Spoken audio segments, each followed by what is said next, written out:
So I don't know, we should be live now, I guess. But I'm not seeing anything. Yep. There we go. Everybody on the YouTube sphere. Yep, I think it's good. All right, so hello and welcome to the Secure Developer, an inclusive community that educates and enables developers in application security. Coming up, we'll be joined by Guy Podjarny talking about the 3 phases of DevSecOps. But before we dive into that, I wanted to quickly introduce myself. My name is Liran Tal, and I'm a developer advocate at Snyk, working to help security ecosystem and security developers. We'd love your feedback so we can continue to improve. So you can find us on Twitter at @thesecuritydev or on the Slack group, which is actually the best place to interact with our speakers and fellow community members. If you haven't already signed up, you can find a link on our website, thesecuredeveloper.com, and by joining the live session channel that we have on the Slack group. And we'll be able to facilitate your questions there to Guy Podjarny during the session. Once the session is over, you will be able to rewatch it on our website, share it with friends or colleagues, or hopefully both. The Secure Developer is brought to you by Snyk. Our aim is to create a vendor-neutral space to share knowledge and best practices related to this software security. Right, so that's enough from me. Without further ado, I'm going to hand over to Guy Podjarny. Guy, welcome to the Secure Developer. Thanks for it's kind of exciting to be actually on the on the talk sort of sequence here that we set up. So thanks, Leon, for the tee up. Cool. Well, welcome everybody. I'm going to shift hello, and then I'm going to sort of turn on the presentation, so I don't know if you're going to see me terribly much, but let's dive into it a little bit. I'll switch here to the slide. Let me sort of share my screen. Might see Leon twice here. And we're gonna go live. Cool. Well, hi everybody. Thanks for tuning in. As Leon mentioned, we're going to talk about the 3 phases of DevSecOps. Leon introduced himself a little bit, just to give you a little bit of context about who I am or what I might or might not know. So I'm the CEO and co-founder here at Snyk. Super excited that we're doing the Secure Developer, and Leon already teed that up.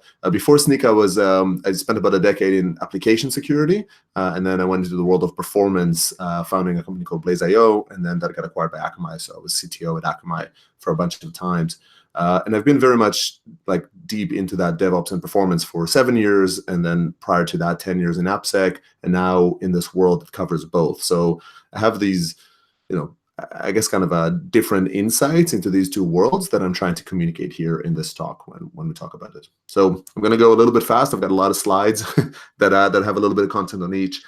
So let's get to it.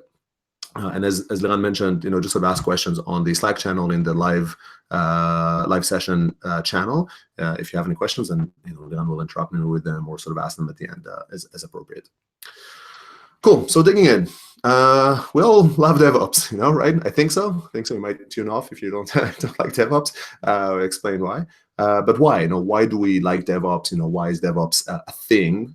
Well, there are a lot of interpretations, a lot of reasons for it. I'm going to choose one that, for the context of this presentation, which is that the reason we embrace DevOps is because of speed. Because what it does is it helps us deliver value to our users and adapt to market needs quickly and at scale. Right? We change the market. The world is moving at a lightning pace. The customers have demand and they want to be delighted, and we need to be able to move quickly to adapt them. So this is a strong motivation and strong value, and therefore we all want to do DevOps. But what does that even mean, right? What does doing DevOps even mean? So again, a bunch of interpretations for it. I'm going to look at it in these 3 steps, and that's going to be maybe the structure for the rest of our talk here.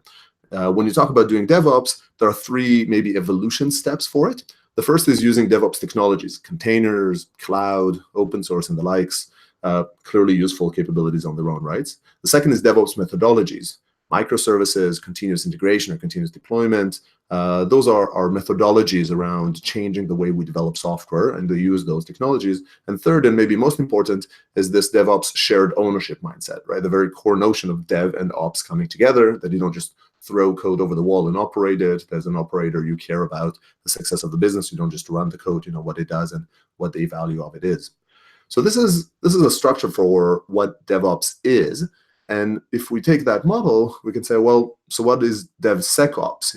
What does DevSecOps mean? And DevSecOps is, it's a buzzword. Buzzwords would only take you so far. It's awesome because it kind of drives a movement, just like DevOps, but it's not awesome in explaining new ones, right, or complicated topics. So what I'm going to do is I'm going to suggest a structure here for using that same trio for explaining what DevSecOps is as well. And maybe that would help us a little bit, hopefully by the end of this talk, have a bit of a frame, a bit of a mental frame to assess when somebody says, I want to do DevSecOps, you say, I want to do DevSecOps, or when you look at a vendor that says, I'm a DevSecOps vendor, what does that mean? So to me, those three tiers are, once again, securing DevOps technologies. We'll dig more into each of these. Building security into DevOps methodologies, so making it a part of that flow. And then most importantly, how do we embrace security into this shared ownership mindset? So let's dig in. Let's start from the first one, securing DevOps technologies. So DevOps brings along, or at least kind of emphasizes, or really like accelerates a bunch of new technologies. They range from cloud and containers, serverless being the thing du jour, open source that has been around forever, but really this accelerated and empowered development teams has really grown the use, how much open source is embraced, the open source libraries. All of those are great technologies that DevOps kind of brings to the fore and takes advantage of.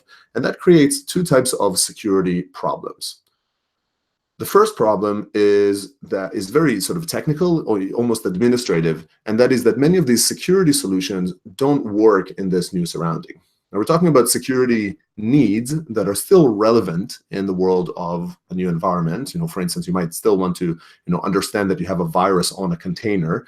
You might still want to secure your network around your microservices. But technically, you might not be able to install your endpoint solution or your sort of malware detection system on a container. So those are just their technical adaptations. And let's sort of dig a little bit at a couple of examples, a little bit more in depth.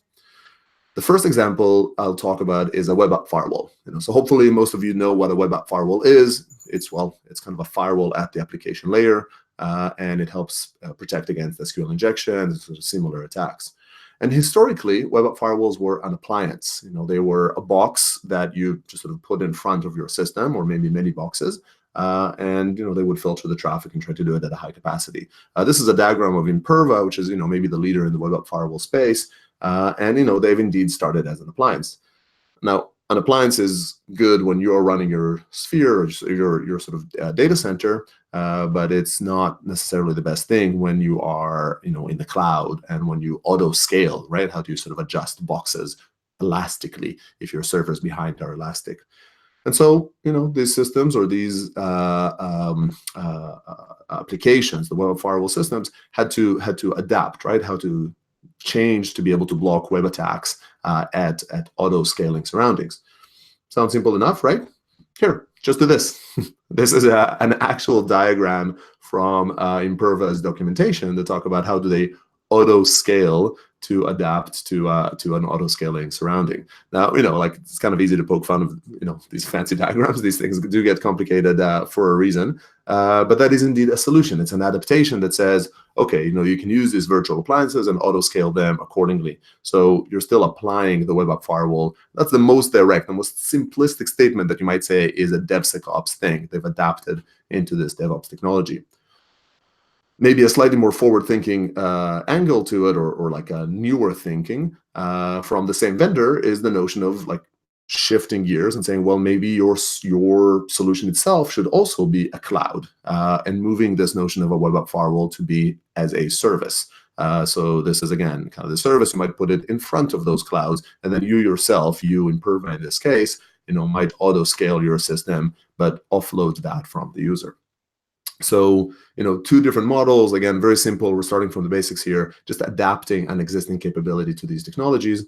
And it's worth noting that when you do this type of adaptation, it shakes the industry a little bit, right? So if you're talking about this, cloud service being a place where the web app firewall would sit, well, there's a bunch of other solutions out there that are already a cloud service that funnels your traffic. Maybe they can introduce a web app firewall. And indeed, if you looked today at web app firewalls, and this is probably the most mature security technology I'll mention in this in this presentation, the security technology that has most adapted to cloud and DevOps, you can see CDNs, content delivery networks like Akamai, Cloudflare, Fastly, that have already been proxying traffic. They've already been in the line of fire, and they've added a web app firewall capability now that this is a legitimate and, in fact, valuable way to deploy a WAF, right? So this is an example of web app firewall adapting to cloud, in this case, and auto-scaling. The other example I'll show kind of under that context of adaptation is containers. Containers are totally a trouble child, sort of a problem maker in the world of security for DevOps. They rock the boat. They are maybe the epitome of merging the sort of ops and virtual machines and sort of infrastructure type mindset and dev. So they rock the boat, shall we say, right?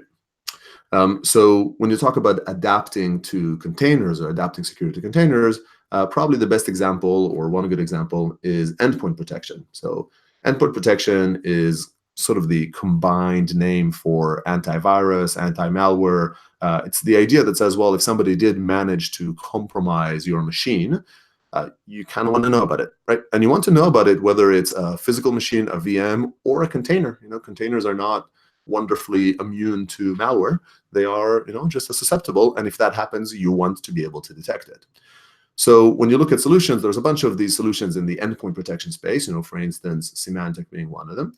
But they are now faced with this challenge. It says, how do you identify malware or viruses within a container? Containers are not really a machine. These systems are designed at first for bare metal, then they adapted to be able to run in a virtual machines. And containers really mess that up. They're not really a host, but they kind of are as well.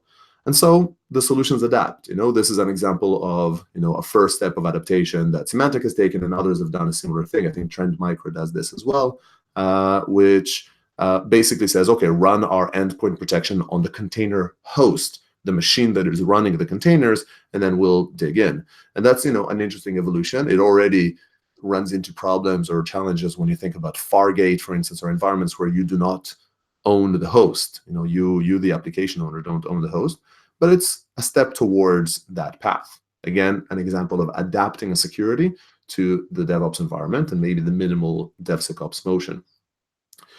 Also in this world of containers is another very common practice of patching your servers. So patching your servers basically means, you run a server, it has a bunch of these operating system dependencies, and those dependencies are very widely used, OpenSSL, Bash, SSH, and if those are pieces of software, and over time, maybe vulnerabilities or maybe security bugs, vulnerabilities are discovered in them, and once they are discovered, you need to update the versions of those components in your system. And if you don't patch your servers, you're going to get hacked. Unpatched servers has long been the #1 reason that systems get compromised, the #1 path to be compromised. That really hasn't changed. That continues to be a massive problem. Wrangling all these servers is a tough problem. So how do you, when you think about containers run an operating system, and those operating systems have, the operating system components that I mentioned, and you want to patch them. You have the same need, but these containers are not a machine that, some IT or, even a cloud architect is managing. They are machines that are built as part of your software environment. So how do you adapt your server patching to this container technology? Right? And here, once again, there's a bunch of solutions. I'm using Sneak's example here. There's a few others, sort of Claire, open source. There's a few commercial ones that can scan an image, a container image for these types of unpatched components or vulnerable components, and do that in a way that is more oriented with, with Docker, with builds, with sort of the developer workflow. So far, we really talked about the basics, which is DevSecOps, as the interpretation of adapting, just being able to run security solutions that are already, are still logically valuable on these newer technologies, and just tech adapting. That's the minimum title if you see a vendor say DevSecOps. Still under that DevOps technology notion, the second challenge we have with securing DevOps technologies are new security risks that these technologies introduce. And every technology, every power, every capability introduces, opportunities and risks. That's just reality. That's kind of a truism in the world. So as you introduce containers, cloud, etc., they create a risk. Then you have to maybe build new security solutions to address these new security risks, or at least new security features. I'm going to give 2 examples here. The first is unsecured buckets. This is probably the most famous security flaw of this world of modern infrastructure. You see all the times, all these massive breaches talking about some, unsecured storage holding sensitive information, and that just sort of got disclosed. And you could, have online publicly available storage that was unsecured before DevOps, but you didn't. The likelihood of you having that in some, S3 bucket that you didn't secure is just dramatically higher in this world of DevOps or cloud. I'm going to use a couple of examples for this. The first is the Uber hack of 2016. Uber, gives us a lot of material in these security presentations. Unfortunately, they've had a bunch of missteps around the security side. In this specific case, there was a problem where attackers accessed details of 600,000 Uber drivers and some personal info, email, sometimes much more, of 57 million Uber users, pretty much all the Uber users at the time. So a lot of information was leaked or was accessed by attackers. The way this happened was a developer pushed some S3 tokens to a private GitHub.com repository. So this was still kind of within the realm of private code, but attackers managed to compromise maybe the developers, it's unclear how, and they gained access to the repository and stole those tokens. Uber was not using 2FA. So they used this information, they downloaded it, and the information was available. It was technically accessible on GitHub.com once you had those tokens, and they stole this information. Not awesome, but in practice, actually a little bit better than the hack that they had in 2014, where a developer stored a sensitive URL with some tokens in a public GitHub.com gist. So this was not even with a key, and that information, once again, attackers accessed that data and only exposed information about 50,000 developers, drivers at the time. So hopefully not the same developer, but sort of a similar sounding mistake. So these are sensitive URLs and tokens that are stored in a repo, but sometimes you had an access key, you were lucky, right? If you can relate to the Monty Python reference here, when you look at the worlds today, right, or the actual incidents that you read about, many of these really had no token whatsoever, right? You see a whole, there's a myriad of these. Frankly, like every week, there's some new examples of big, massive companies that just have this very sensitive information stored in a bucket, purely relying on the fact that nobody would ever figure out the URL. So this is a very, very common problem, and you need security solutions for it. We'll talk about that in a sec. Before we go to solutions, just to say that there's kind of a close cousin of this, unsecure storage in the cloud world, and that is insecure configuration, which is sort of a similar type notion, right? You have some database with default passwords that are very easy to guess, or with no passwords at all. And once again, we see a bunch of these. These are just 3 quick examples. The 2 top ones are about an elastic storage that, these systems bias, both Elastic and Mongo and others, they bias for ease of use. So they deploy with this very easy passwords and access, and then people just take those and they deploy them, and they store a lot of information on them, and they just make them available to the web. So we have, Dow Jones leaking some sort of fraud, like risky individuals around fraud and the likes. We have Rubrik, which is ironically a data backup or a data management system that had a similar breach. And a couple of years back, we actually had a whole instance of 28,000 MongoDB instances that were very easily crawled and discovered that used these default insecure passwords. This is a very real problem in the world of DevOps and kind of cloud storage. And so it requires some new solutions. So we see cloud security scanners coming to the fore. This is at this point new tools, new solutions, tools like Cloud Checker. There's, I think, Evident.io as well. It's a bit of a grainy image over here that scan your configuration and find mistakes. So this is maybe the dominant solution that has kind of come up for this type of problem. You also see scanners just adapt to these environments. So you have Tenable, which is the kind of the home of Nessus, or the creator of Nessus, which is a scanner that scans your system from the outside and finds these types of problems. and they've adapted to be able to crawl or scan cloud infrastructure. So trying to tackle a new type of risk, right, with new features or new solutions. And I can't. Containers are, you'll see, they're kind of the poster child of challenges from a security perspective. They also introduce new security risks. They create this like kind of sort of not really a virtual machine that is running on a machine and sort of two different machines in theory, but in practice, those machines are not fully isolated, which is a part of the reason that we get all the agility that we get from it. So it creates this risk of sandbox escaping, the idea of jumping from one container to the host that is running another container or sort of influencing that container as well. This is a problem that platforms generally try to have under control, but fairly regularly, including actually, this is a post from Liran here that just talks about a vulnerability from a couple of months ago, which was this very serious security flaw in run C that allowed this type of action. And there's a whole bunch of vulnerabilities over the years that have come up. So sandbox escaping is a security risk. Naturally, there are security solutions, new security solutions that come along, and they focus on these types of problems. You have sandbox escaping protection from the companies like Twistlock or Aqua for new startups, or again, existing endpoint protection companies like Trend Micro, trying to sort of revert back and tackle this risk as well.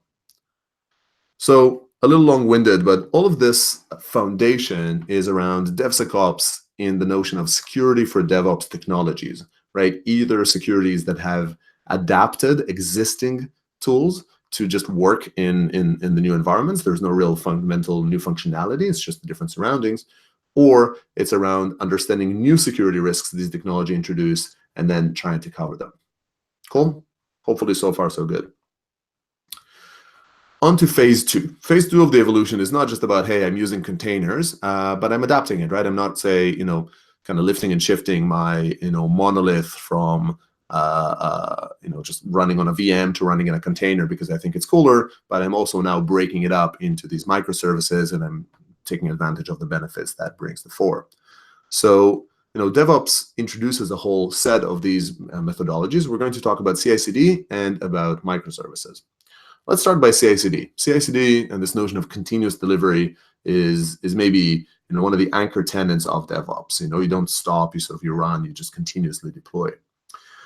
And that's challenging for security. When you think about how security has been applied, typically even is applied in many shops, it tends to rely on gates, on stops, right? Even if you are forward-thinking and you do those gates or sort of apply those gates early, there is a point in time in your waterfall development process where you stop for an audit, for a design review, for some form of security assessment. And CI/CD doesn't allow that. You don't stop. It's continuous. There are no gates. You don't stop. We stop for nobody.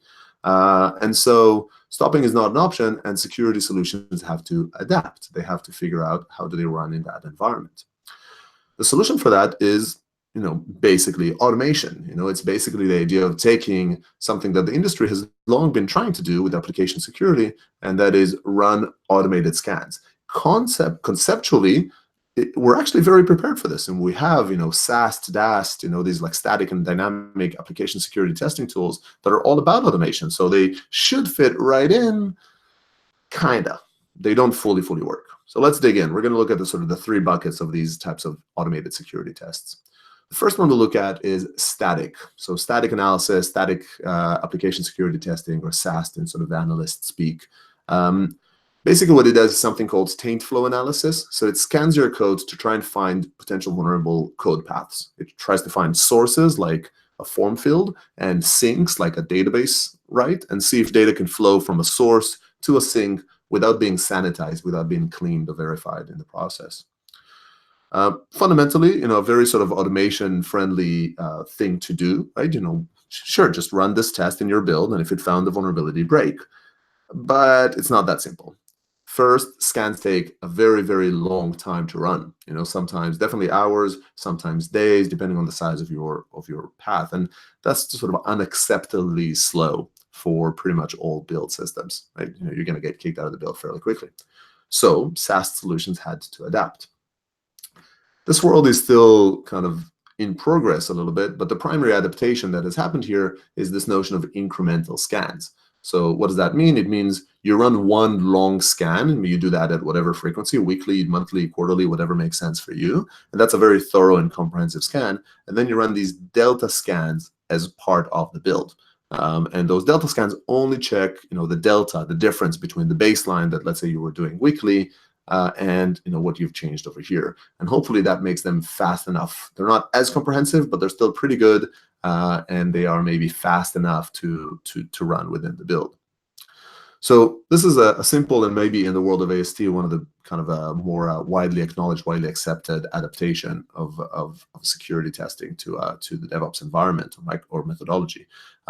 It's worth noting that there's a different problem around SAST, which is the results are just not accurate enough by default. And for the most part, this is the bane of existence for SAST, is the results, the build will break and you'll find out it's a false positive.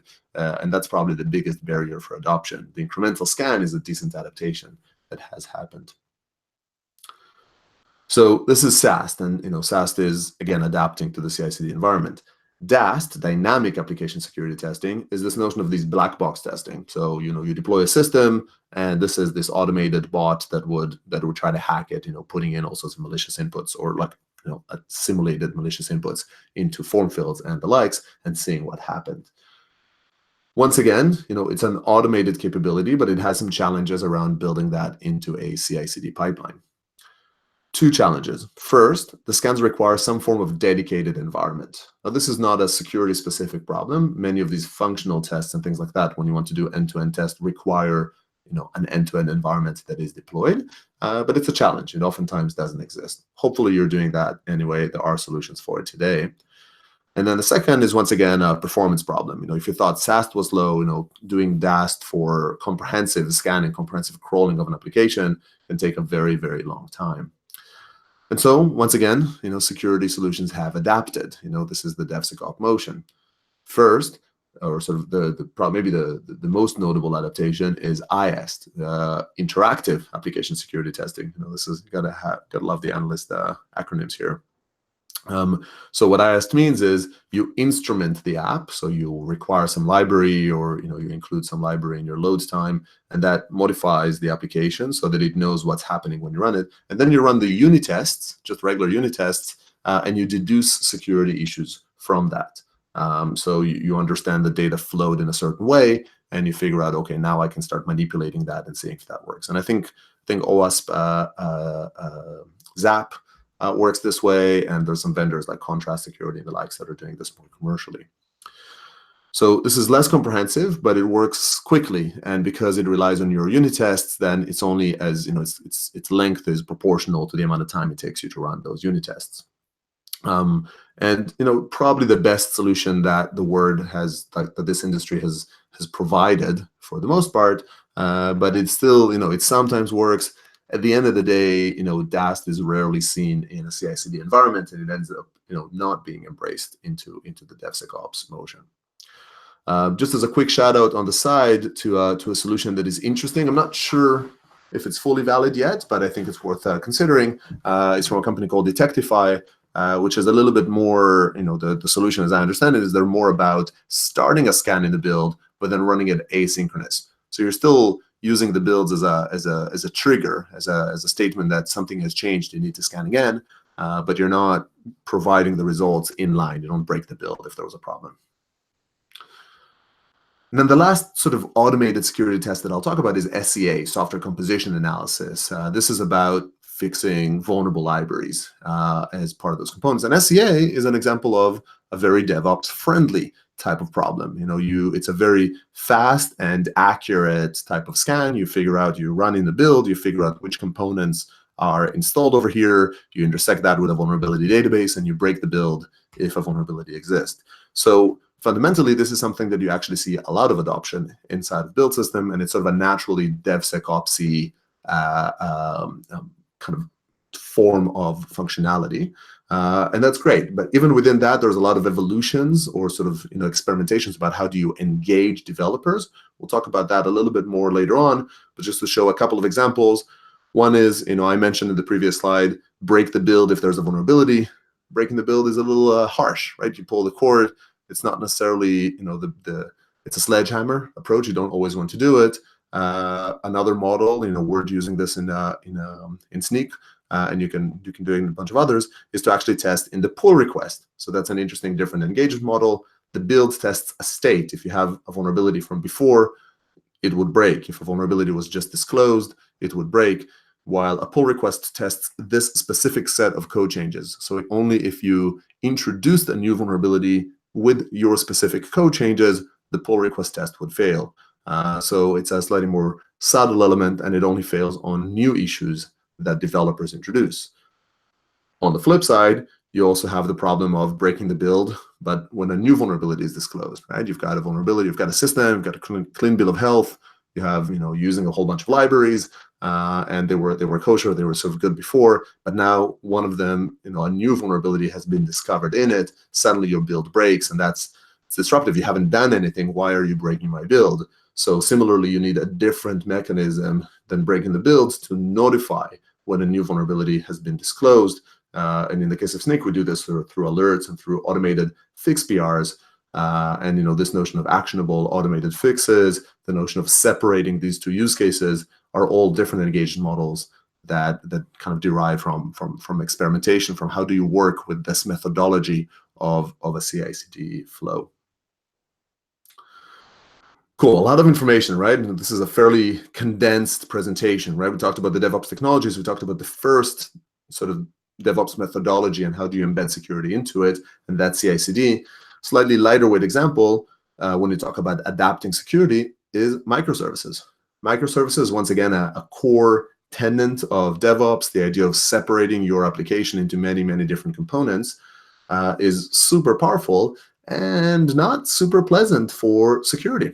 When you stop to think about it, monoliths are very convenient for security, right? You have this beast, that has inputs on one side and has outputs on the other side, and it could be a disaster internally. But from a security perspective, maybe you don't care as much. You kind of care about what came in, what came out, and maybe you can secure the perimeter. The perimeter is very clear, and it's constrained. It doesn't change. Its flexibility is limited, which makes it easier for security to kind of wrap its mind around it. Microservices are a mess. They're basically they're amazing, but they're super messy. There are a lot of different components. What's a perimeter really in this surrounding? They move around all the time. You call this sequence of services, then you call another.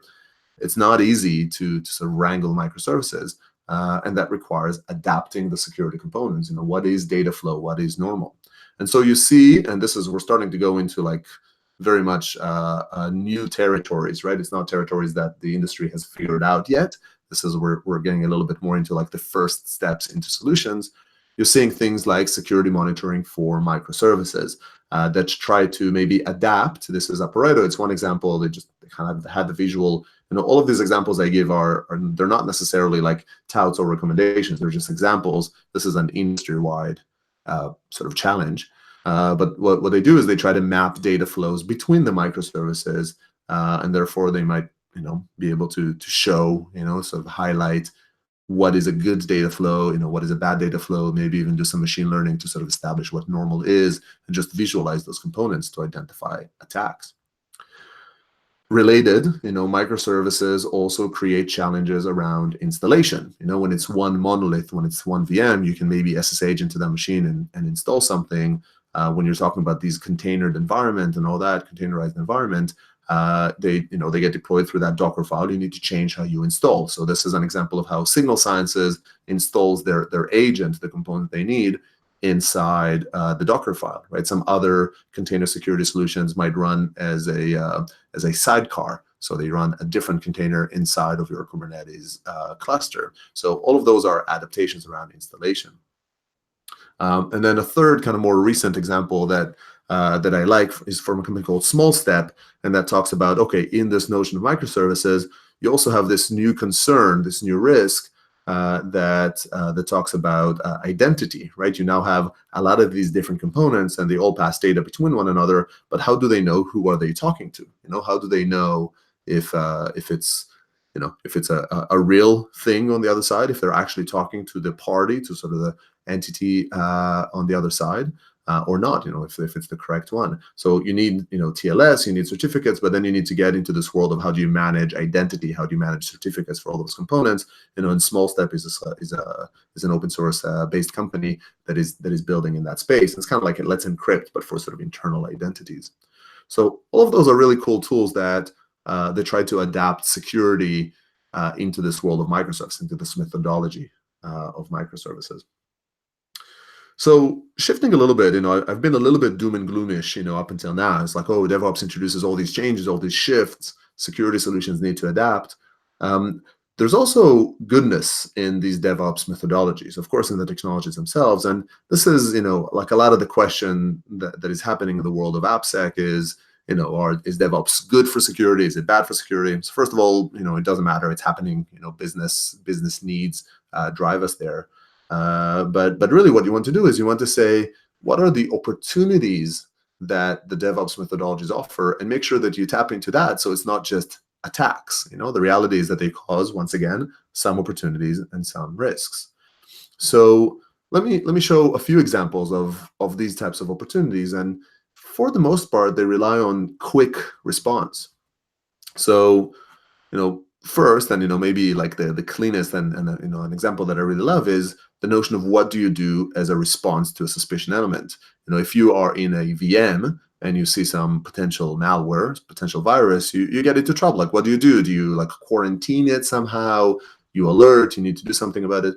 If you're in a container, containers are, for the most part, fairly, stateless, or at least they're lightweight, they can come back up. So if you see something misbehaving, if you suspect something, you just kill it. You just destroy this instance of the container. And unless the original image was malicious, when the new image comes up, it comes up clean. Containers don't have these long-lived servers as much. So that's an awesome capability that really allows for much more sort of harsh and effective responses from security solutions in the area.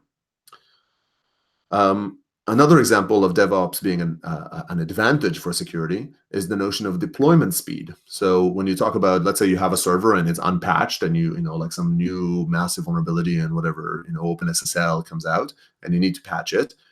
If it's urgent, it creates all these like odd paths around how do you deploy your application. So it creates these, red carpet elements where you need to find all your systems and out of band update or modify them.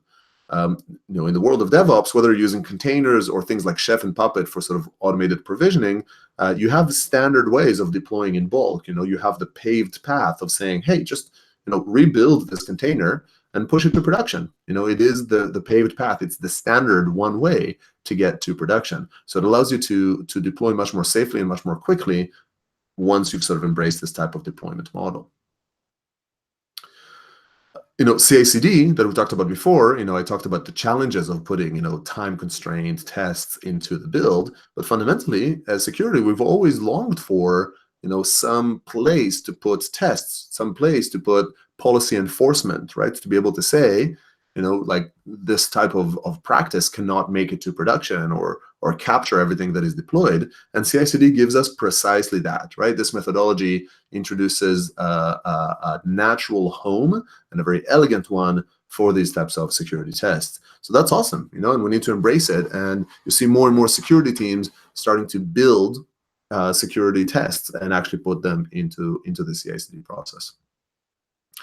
And then, last but not least, and a little bit more forward-thinking, is this notion of securing in the Git flow, which I think is kind of dubbed as GitOps these days, or that's a term that's starting to build up. And this is the example I showed before of sort of Snyk's pull request test and automated fixes. Git is a much more interactive, offers a much more interactive and maybe granular, this notion of testing deltas versus state surrounding than a build. A build is a little bit sledgehammery in a lot of its actions. And it allows for code reviews. It allows for comments to be added. It allows for blocking. It allows for raising visibility because it interacts with the developers more. So it's a central place, unlike say an IDE plugin, but it is an interactive place, unlike a build, and it offers a lot of great security opportunities. And I foresee a lot of kind of growth in embracing that. So to conclude, kind of the second, the second of the third of the three elements that we have is, we talked about security for DevOps technologies. This is security for DevOps methodologies, and here you have to think about how do you adapt your hopefully existing security tools into those environments, but then also how do you capitalize on these new methodologies to do security better. So my last bit is a little bit more philosophical. When you think about all these changes I talked about up until now, they're fairly analogous to the changes we've seen when virtualization came on board, right? Or when mobile came on board. It's new surroundings, they create new technologies, new opportunities, new risks, and we had to adapt. One of the things that's a little bit more DevOps specific is the people change. When you talk to anybody that likes to sort of philosophize a little bit about DevOps, really the answer you would get is DevOps is first and foremost about people, right? It's about breaking the barriers between dev and ops, and everything else kind of derives from it. And so we have to figure out, from a security perspective, the third evolution of DevSecOps is to understand how do we put security into DevOps? How do we indeed add that sec into DevOps? There's a lot of criticism about the word DevSecOps because it says, well, security should already just be naturally a part of DevOps. So how do we do that in? So sort of two perspectives on it. First, it's kind of the need and the how. First is you have to understand that you have to do this. Consider that in this world of DevOps, developers are more powerful than ever. Decisions are made in the world of developers, of the application, and you don't really get the opportunity to interact with it as much. There's a lot more decision power put at the hand of developers, for a good reason, but it's also, with all the risks that entails. Those developers are working at a faster pace. They're shipping code continuously, constantly. There's the notion of like being more resilient or willing to make mistakes and then roll them back. So you have to factor that in. And they have more access. So every one of those developers is also a more compelling target for attackers, right? Developers can access production systems on a regular basis. They can access user data on a regular basis. So developers are moving faster. They're more powerful. They have a lot of this access, and in the organization, they vastly outnumber security people. Right? This is like the classic 100 to 1. There's a whole bunch of data around this, but fundamentally, it boils down to about 100 to 1 ratio, and oftentimes that's actually generous if you call that security. If you talk about product security or application security, people on it, there are just dramatically more developers than there are security people. So the bottom line of this is that you can't outsource security outside of developers. Nobody else can keep up with security, with developers. Nobody else can sort of sustain the pace or have the visibility, the access that the modern DevOps developer has. And that's not a problem. That's just fact. That's reality. So we have to tackle it. The good news is that developers also think so. We did this survey as part of the State of Open Source Security, and both when we talked about generally who should be responsible for security, and when we asked specifically about containers, the dominant answer was developers. Developers should really own this aspect. It doesn't mean security shouldn't be there to be the governor, to be the expert, kind of like an SRE in ops or sort of DevOps people, but the primary work needs to be in the hands of developers. And to successfully do so, we have two challenges. The first is the security tools. Security tools are fundamentally designed for security professionals. I have personally fallen for this. I built a tool called AppScan Developer Edition. And it had developer in the name, and it did static code analysis, and it ran in Eclipse, which at the time was kind of the IDE du jour. And in practice, it succeeded financially by selling to security people that kind of shoved it down the throats of developers. But developers didn't embrace it because at the end of the day, this was an auditor tool integrated into a developer environment. But just the fact that you wrote, an IntelliJ plugin or a Jenkins plugin doesn't turn your tool into a successful developer tool. You have to think about a tool. If you're building a tool or if you're consuming a tool, you have to think about, is this a good developer tool, right? Is this a good tool that developers would actually want to use? So what is that? Well, developer tooling is its own world of expertise, but to give a few examples from security-ish companies, A developer tool has good documentation, a good developer tool. So this is Auth0, which have amazing docs. Duo Security also have good docs. They're very much about, they're not a security, Auth0 is not a security company per se, but they're a very security-related function, in authentication. And they have amazing docs, and developers love them for it. Another example of a good developer tool property is the ability to try it self-serve. Security tools tend to be very opaque. You have to talk to a salesperson. Sometimes you can't even POC those components. Developers like self-serve tools. HashiCorp's Vault, which is very much a security product, it's a key management system, is very self-serve. And that's great. It's great to use, and developers like it for it. They love it for it, and they use it. They also have great docs.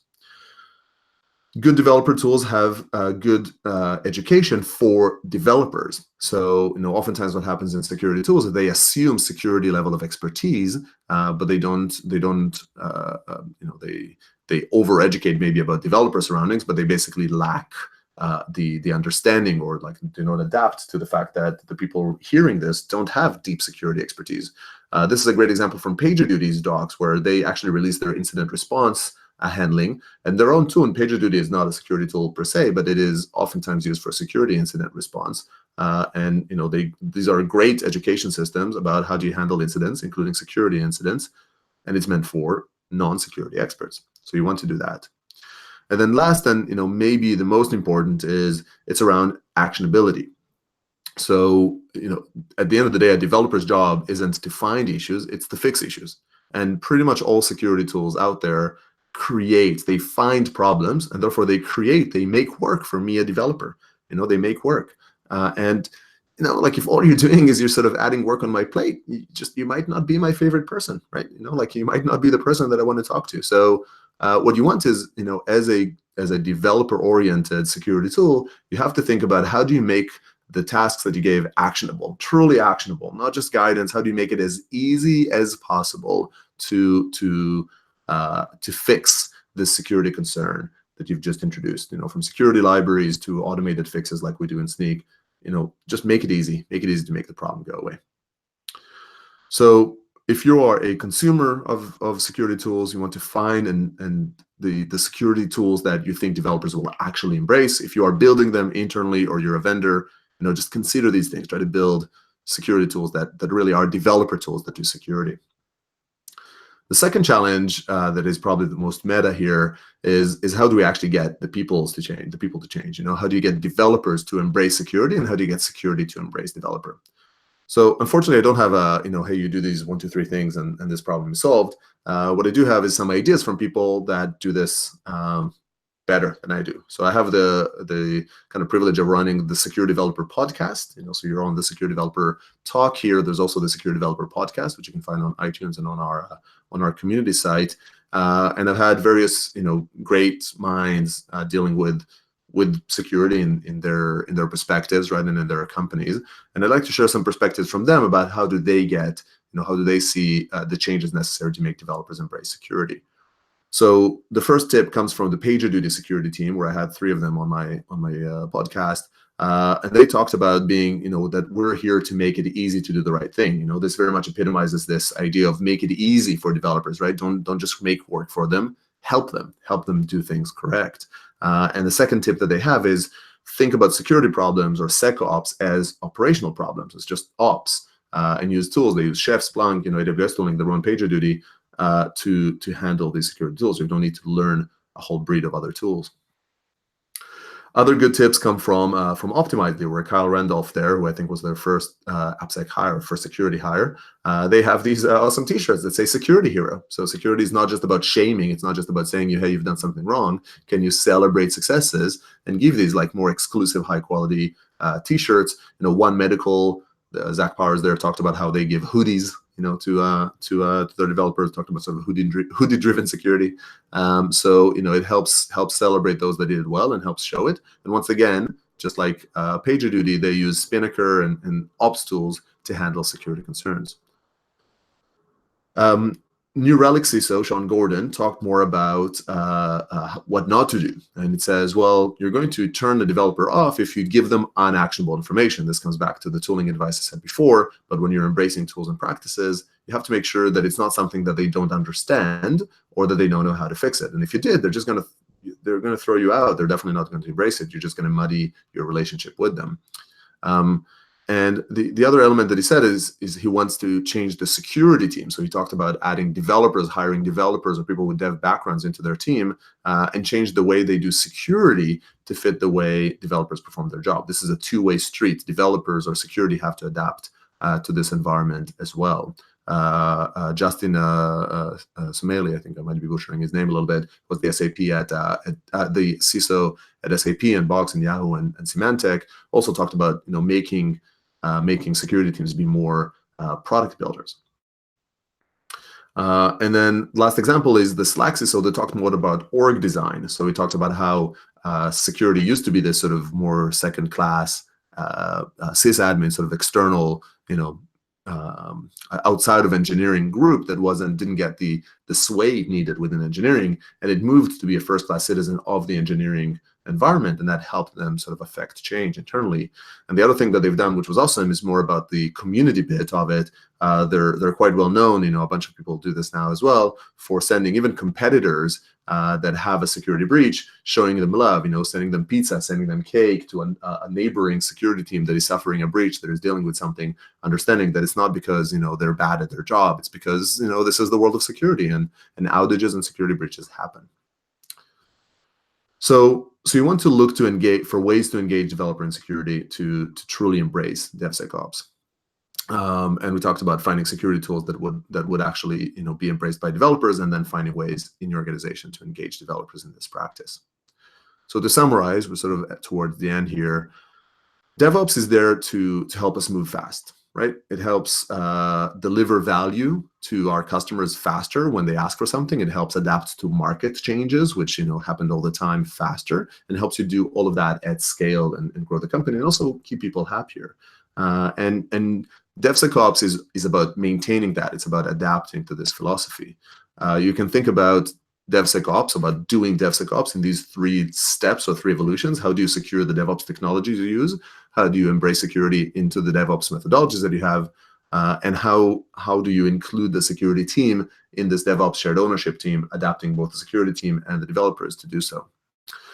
And we talked about the specific ones. Just to quickly recap, when you talk about DevOps technologies, it's about adapting real security needs to sort of these new surroundings, and about tackling the new security risks that these technologies introduced. When you talk about methodologies, one aspect is adapting, once again, how you're applying your security practices, but the other is how do you capitalize on these DevOps methodologies to be able to make DevOps help you, not hinder you. And then lastly, we just talked about this, for DevOps shared ownership, think about inclusiveness, think about both the tooling that would help you make developers like security versus dislike it, and more the practices around the org to embrace it. So one last point before I kind of do a few minutes for question, which is we have all of this backwards. Fundamentally, DevOps is first and foremost about people. I mentioned this at the beginning, and when you talk about the steps or this evolution, this is probably the simplest explanation, the tech to methodology to share ownership. But fundamentally, if you manage to do that third, if you manage to embrace the DevOps shared ownership and embrace security into that motion, the rest will follow, and you'll be in, the methodologies and the technologies will follow, and you'll be in a much better place. So that's it for me. Thanks a lot. Hope this was interesting. And with that, Liran, I don't know if you have any questions on the poll. I'll stop the presentation, go back to video. See what we have. Yeah, it was a great and interesting session, as always. Do we have any questions? Go ahead. Let's see. There were a couple of them through the session, and I replied to some of them. One from Andrea is, what are your recommendations for a company just beginning with DevSecOps? So when you just begin with DevSecOps, I guess it depends a little bit if you're a company that's just beginning with DevOps in general, or just beginning period, or if you're morphing into DevSecOps. It's a little bit different, right? If you're a new company or a newer company, then DevSecOps is really something that is about embedding security into your philosophy from the get-go. And you need to hunt for them a little bit faster, but you have to sort of understand the security practice and not cement it as something that is outside. So like, if you're hiring an application security person, make them a part of your engineering team. In fact, don't even hire an application security person that is dedicated first. Just make security goals and security responsibilities a part of your team, maybe a part of your ops team or sort of infra team if you have that. So have that guidance be something that's built in, and then look for tools that align, that judge them from a DevOps environment. In Snyk, we see a lot of companies that are these like veterans to modern development and new to security, or newer to security, and they know what a good developer tool looks like in the world of security. So you're probably in that space. If you're morphing, if you're just starting with DevSecOps, but you're changing, from a reality that is a little bit more siloed, then look for the easy wins. Like look for, you might have you might have already an established perception that security will never work for developers, that it's always going to be a disaster, that it's, so look for tools or for methodologies that would help, and help you get some wins. SCA is an example of that. We're a little bit biased, but also, maybe it's around into the key management systems in HashiCorp. Just try to find things that are wins. And then the other is celebrate the successes. There's going to be people within the groups that are much more ready to embrace security, that care about security, that get excited about security. You want to celebrate them. Way too many teams, all they do in the world of security is they bash people over the head. They don't, it's this whole builders versus breakers and very cynical surrounding. So you want to make sure that, when somebody does something good for security, seek those people out and give them, celebrate them, just like make as much noise as you can around them, and embrace that around. So I think I pointed out specific tools, around, whether it's SCA or the incremental scanning with SAST, or a bunch of these techniques, hopefully through the talk. I'm happy to answer questions on that after as well. Yeah, I think that makes sense. It's kind of tapping into, as you're small, make use of your developers. As you have more of those, then have security people and the investment as well kind of shift with that. So like it makes sense to do that. Yep. And I like the idea of, and Andrea, I think, and other people as well kind of commented on the cake and cookies and hoodie-driven security, which again, like you said, kind of let's also celebrate success. Let's create security heroes. Let's kind of make that something that's a building step instead of something that's a shaming step or something like that, which is, I think that echoes really well. And I remember Tanya's talk was also kind of talking about having better communications between devs and security people and stuff like that. So yeah, indeed. Echoes. I think oftentimes, in DevOps, there's so much more to say. We can never really squeeze everything into one talk. But when you talk about how DevOps was successfully rolled out in companies, then oftentimes one of the ways is to basically to rotate people through the teams. So you have put a developer into the security role, either trying to build a security tool into the system or needing to handle incidents. That's very sobering. Similarly, take a security person, teach them a little bit to code, and have them deliver a feature, right? And sort of show them all the complexity involved and how security is one of many things that they need to do, but it's not the entirety of their job. So getting some shared visceral understanding of the other pains involved. Definitely. Cool. Any other questions from folks on the channel? Let's see. Yeah, I see the question. How do we define the Doberman pincher? So funny enough, so the question is how do we define the Doberman pincher? It's not a pincher, it's a Doberman. It's just small because it's a logo for our logo. And funny enough, it's actually even relevant to the topic. So we wanted in Snyk, we wanted a logo that relates to sort of the dev tooling world, and animal logos are very common, and you can make fun stuff with them and all that. We have these 2-year, 3-year sort of like celebratory logos and a bunch of those that we play with them. But then we also wanted to have to convey security and convey protection, and a guard dog felt right for it. It was funny doing the exercise of trying to find. We wanted a friendly logo, and yet one that keeps you secure. And if you take our logo, if you do this experiment, take the Snyk logo and you flip the eyes, flip the same eye circles to be reversed, it becomes too friendly. So really, it comes down to the point that you see a dog and you either want to sort of combine pet him or you want to keep your distance. And we chose, like, at the end of the day, we're here to secure you. So we chose the slightly more secure version of the logo. So everything matters. The color scheme on the website, the events we go to, the very much aim to be a developer tooling company that does security. Right, and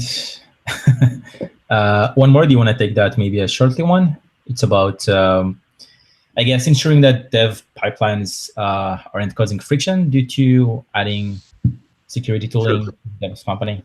So yeah, how do you make security? How do you kind of keep security pipelines from creating friction? So I think so it's a very good question, and it's a classic one. Basically, what happens is the CI/CD offers an opportunity to instill a policy, and then security can very overly rotate and use that as a sledgehammer to break things.